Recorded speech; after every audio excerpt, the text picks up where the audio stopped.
The Entrepreneur's Library, episode 180.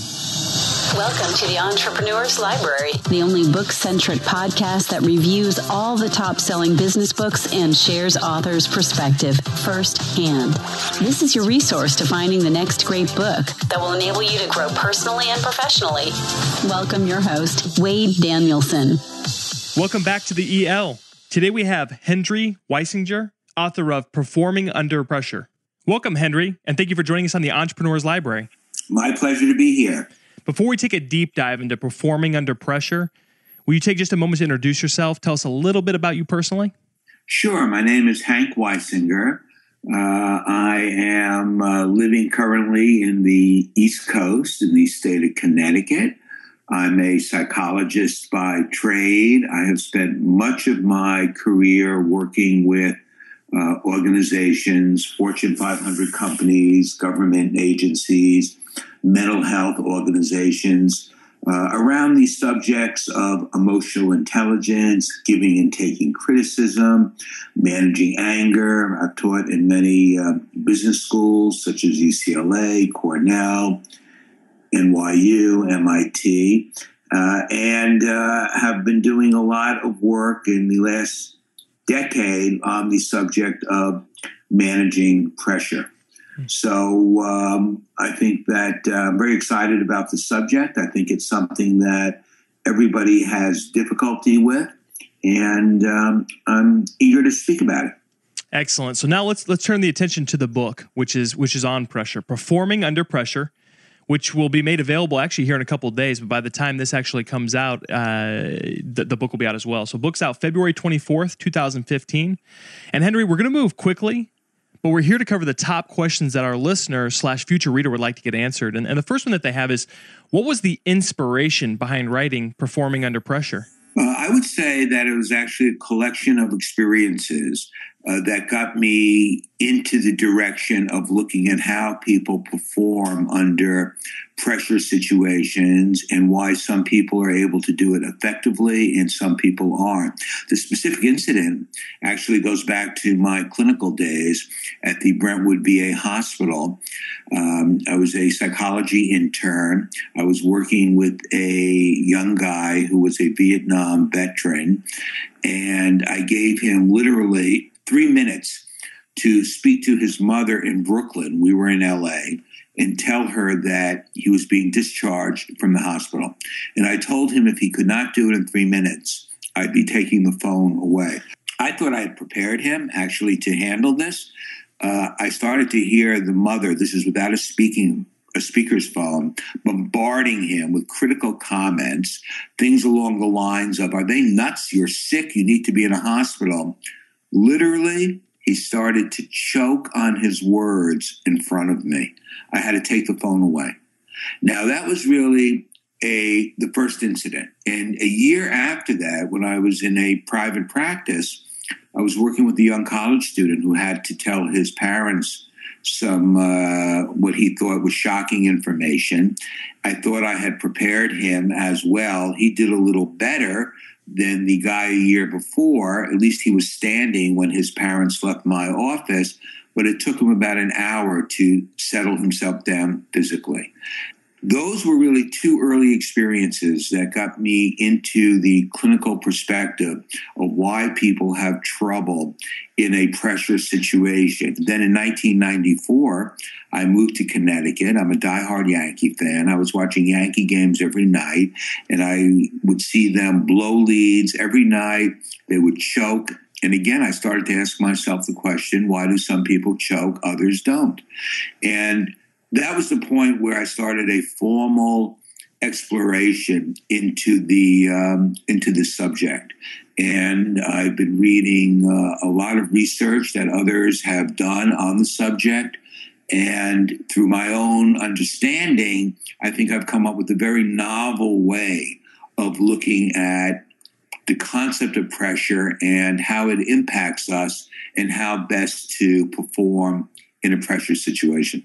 So what would you say makes your book different from others regarding the same or similar topic? Well, a couple of reasons. I think it's different. And everybody, of course, is going to think their book is different. But as a psychologist, I think what makes it different is that most people focus simply on performance and doing your best, and in some cases imply that you can do better than your best.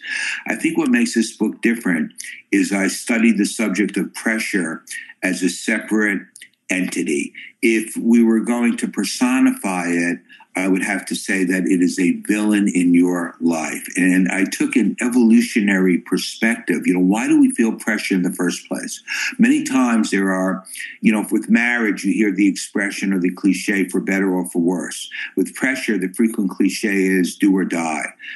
What is the origin of that? Why do we think of pressure as a do or die situation in the first place? And I found that a lot of the contemporary research was just focusing on what is a hot field now, cognitive neuroscience, looking at how the brain operates in a pressure situation, what happens to it. And while that information is useful, much of which is summarized in the book, I found that perspective only tells a third of the story. So I took an evolutionary perspective, which allowed me to say to the reader, what is the function of pressure in the first place? Who invented it? And obviously it evolved. And what the reader will find in that first section of the book is a deep understanding of what pressure is and how it impacts us in our lives. Unlike stress, which sometimes can be helpful, in most books that deal with performance and pressure and stress, they use the words interchangeably. I have found even the most knowledgeable researchers make that mistake. The book is one of the first to differentiate the difference between pressure and stress. Many people confuse the two. And when you do, it has a lot of implications for the worse. So, Hendrie, how did you write this book, or how would you suggest the reader engage with it? Is this one they can jump in and jump out based on information that they need at that point, or did you really design it to be read from front to back? Well, the way that my mind thinks is the book is structured into three different sections, and each section makes a contribution to the reader, and each section gives strategies and techniques that are highly accessible and that they can use immediately. So I would say that you don't have to read the book in order, because each of these three sections, which I will give a detailed explanation of, overview of, is different, and yet they are all related, but you can actually read the book in any order. My prediction is that most people will go to the second section of the book immediately. The second section contains what I call 22 pressure solutions. And these are strategies. Say you have a presentation coming up tomorrow, or your son or daughter is taking the SATs, or you have a driving test, or a audition, or a sports test, or that you have to make a crucial judgment. These are all solutions in the second section that help the person immediately. They are what I call the short-term strategies. And I would say that anybody who is going to buy this book is concerned with two things. One, how do I perform better in the moment? I find that people have different pressure needs. And one of the needs, especially for the people, I would say, in their 30s, early 40s, is how do I do well in the moment? Because for them, every success takes their career to the next step. I have many friends, for example, who are top attorneys. None of them feel any pressure anytime they walk into a courtroom. For them, their pressure is more of a burden. How much longer am I going to have to do this? How much longer am I going to have to pay for my kids' college tuition or their apartment or whatever? So that is a different type of pressure need. One need is to perform under pressure. The other need is to reduce daily feelings of pressure. And I think that is another distinction that this book makes compared to other books on the subject. I found that most other authors ignore those daily feelings of pressure that we experience every single day. So, Hendrie, now that we have a little bit of the background, the purpose behind the book, let's take a deep dive into the content itself. So, will you take the next 5 minutes to really, I guess this is kind of an elongated elevator speech, but take us through, or will you take us through the content and maybe a little bit of the context of what you wrote about in the book? Basically give the future reader a great idea of what they're going to get out of it. Sure. Thank you. As I said earlier, the book is structured into 3 parts: part 1, part 2, and part 3. In the first part, really familiarizes the reader with understanding what I like to call the nature of pressure, how it impacts our thinking, for example, how it impacts our physiology, how it causes us to do less than our best in a pressure situation. In the first few chapters, a lot of what I like to call the pressure myths are dispelled. For example, many people think of the super athlete, the clutch performer, rising to the occasion. I want everybody to know that is a total myth. Nobody does better in a pressure situation. Nobody is rising to the occasion. The C student, for example, is never going to get 1,600 on their SATs, but many times the A student will, quote, choke. So the reality is many times we do less than our best, but we do not do better than our best. That would be impossible. So when we see an athlete like Derek Jeter had a lifetime batting average of .310. That's a Hall of Fame number.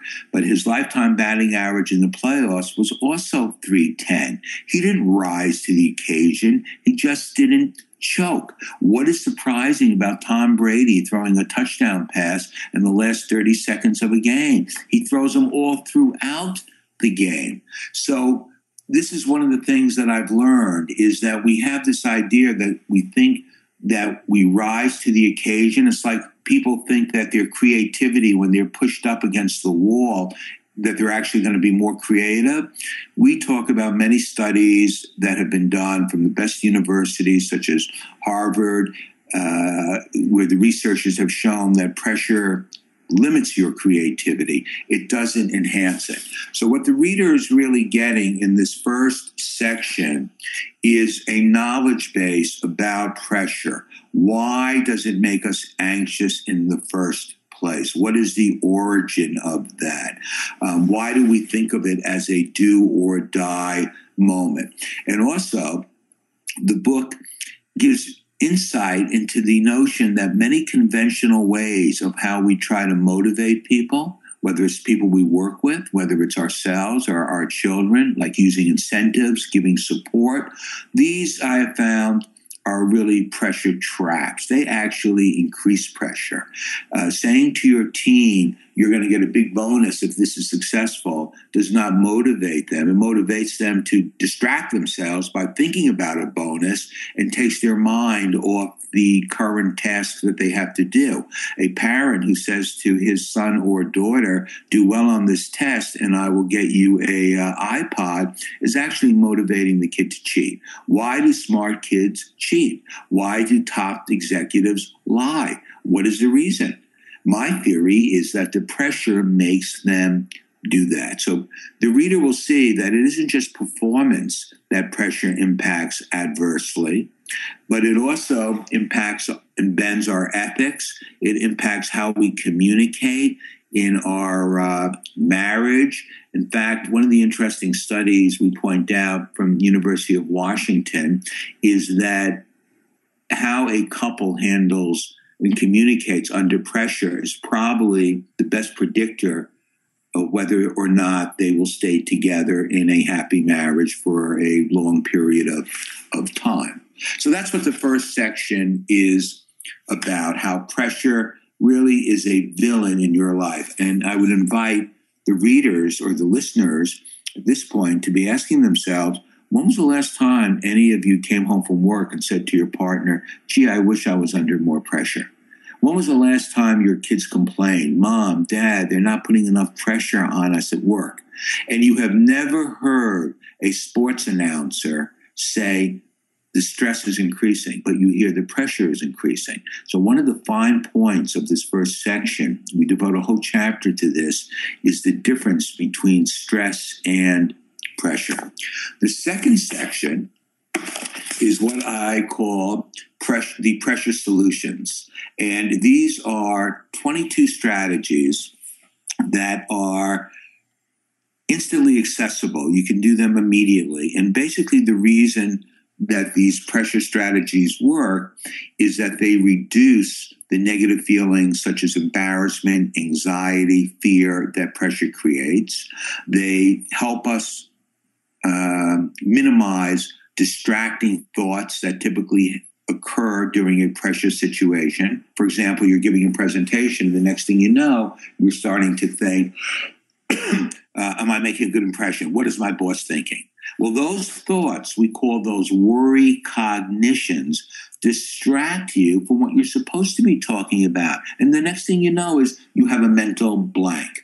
So what these solutions do is that they help immunize you against the negative effects of pressure. One of the things we found, my collaborator and I, is that successful people, it's not that they're not affected by pressure, but they're affected less. In other words, they choke less. Michael Jordan performed, in terms of shooting foul shots, worse in playoffs than he did in the postseason than he did in the regular season. But he still was better than everybody else. So the edge for many people is not, again, rising to the occasion. It's doing worse than your capabilities allow you to. So in what I found is typically your best is usually good enough. And that's another important point for people to realize, because many times people get into a pressure situation. Maybe it's a new job. They just got a promotion. And the first thought that runs through their mind is, I have to prove myself. Well, they've already proved themselves. They don't have to rise to the occasion. All they have to do is to continue doing what they have been doing, which made them successful in the first place. This is why you hear so many athletes, regardless of sport, say before the championship game, we're just going to play our usual game. The media hates to hear that, because in the media's mind, how could you say that? This is so important. It's special. It's special. But to the person who handles pressure most effectively, in their mind, it's just another game. And that would be one of the pressure solutions. I would tell everybody, just as a quick tip, the next time you go into a pressure situation, the more important you make the situation, the more pressure you are going to experience. So therefore, I know it's counterintuitive, but you literally have to minimize or shrink the importance of the task. See, it's hard for a parent to say to their son, don't worry about the test. But in reality, that's one of the most useful things that a parent can say. Now, that's the second section. There is strategies and solutions for everybody, regardless of the pressure moment that you experience. The third section deals with what we call the long-term strategies for dealing with pressure. Building your coat, COTE, of armor: confidence, optimism, tenacity, and enthusiasm. Now, these same terms in the last few years have been called psychological capital by the discipline of positive psychology. And what is very interesting, you have to remember, is that nobody invented confidence. It wasn't like a psychologist was sitting around saying, I have a good idea that we should create optimism. These are attributes that evolved because they help us deal with the adversities that come our way. Another way of saying this is that I have found every successful person that I have ever met has these attributes: confidence, optimism, tenacity, and enthusiasm. The last section of the book is how to instill these attributes in yourself. In other words, we offer a blueprint for creating these traits that are highly correlated with success. Now, remember, many people, you're actually born with these traits, but many people have life events that take them off course. Major setbacks when they are young, the loss of a parent, the loss of a best friend, a physical disability, a terrible accident. These derail us and many times short circuit So I think what the contribution does in the last part is it tells people how to instill these attributes in themselves and how to instill them in the people that they work with. I would say for every parent, this is actually the subject of my next book, Helping Your Kids Handle Pressure, that every parent who's listening should be thinking, how can I make my kids confident? How can I make them optimistic? How can I make them tenacious? And how can I make them enthusiastic? Let's say that you have a meeting in 2 minutes, or in my case, an interview in a minute. What can you do, or what can I do in that time frame that will literally make myself enthusiastic? That's what that chapter tells you how to do, instant strategies. And it's also very interesting around the concept of tenacity. Most people think that tenacity is an attribute. Let's hire a tenacious person. What we discovered from an evolutionary perspective is that tenacity is not an attribute. It's actually a process which we have spelled out for people. And what we want people to know is as long as you are engaged in this process, you will be tenacious, which increases the likelihood that you will meet your goals and achieve the success that you desire. Those people or organizations who take away this process are the ones who are not tenacious. In other words, they give up, and as soon as they have a setback, they throw in the towel. So that's sort of what the last section does. It helps build that coat of armor and tells people how to maintain and polish it. So Henry, we're gonna basically take it a step further with this next question, because we're asking for you to break it down even further. And that's if the reader can only take away one concept, principle, or action item out of your entire book, everything you just took the time to discuss with us, what would you want that to be? I would say that it is the reality that nobody performs better under pressure, that it is a villain for all of us. And the way that we can protect ourselves is not to think that we're ever going to be in a pressureless environment or a pressureless world or a pressureless state. Now there is one state that is pressureless. It's called death. But if you're not dead, anytime you think something is important, it's going to be a pressure moment. So pressure is inherent in our everyday functioning, and it is out to get us. The function of pressure is to weed people out. Students who do not perform under pressure at college, financial advisors who do not perform, athletes who do not perform are weeded out. So the message of the book is to protect yourself against these injurious effects of pressure by learning how to apply pressure solutions and to learn how to build your coat of armor. And if I had to reduce it to one point, it's for people to realize and start to think about, do you see a pressure moment as an opportunity, or do you see it as a threat? And those who see their moments in the spotlight as an opportunity tend to be people who do the best. And the book shows you how to get there. So this next question, Hendrie, is do you have a favorite quote from your book? And will you take a second to explain what it means to you? It's my favorite quote is for people to do these 4 things. And I'll just read this every single day. Affirm yourself, be positive every day, commit to your best, and celebrate. And here's my favorite quote.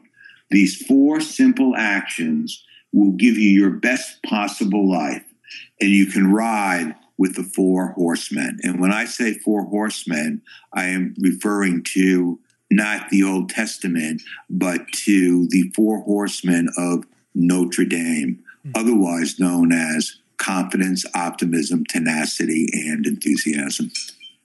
Excellent. And Henry, because that's pretty thick and worth thinking about, again, we're going to put that in the show notes at the elpodcast.com. We'll put that quote so people can further check that out.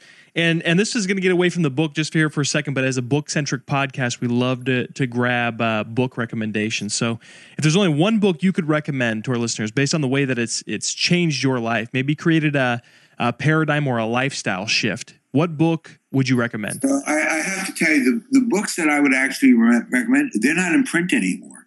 because I read them 20 years ago or 25 years ago. And they were wonderful books because they changed my perspective or helped me develop a perspective of human behavior, especially in the context of relationships and how to create change. There's a lot of books on change. Believe me, the best ones I ever read aren't in print anymore, and they were done about 30 years ago. I would say in recent years, the most interesting and useful book was Daniel Kahneman's book, Thinking Fast and Slow. I thought that was a great book about our cognitive biases and how they influence our decisions and our judgments, and how even when we are made aware of these biases, we still tend to ignore them. I thought the book was extremely interesting, very well written, and I thought it was more like reading a story than a standard business book. Excellent. Well, very good. Thank you for that recommendation. And Hendrie, before we depart, can you recommend the best way for our listeners to not only get more information on you, but to also get more information on your book, Performing Under Pressure? Well, you can just go to Amazon. It's up there right now, and they will see it. Again, Performing Under Pressure, Science of Doing Your Best When It Matters Most. And I do want to mention that I'm the co-author, Hendrie Weisinger, and my co-author's name, J.P. Pawliw-Fry, who happens to be a high-performance coach and is based in Toronto. Excellent. Well, Hendrie, thank you so much for coming on and sharing your book with us. Thank you for having me. Thanks again for listening in today.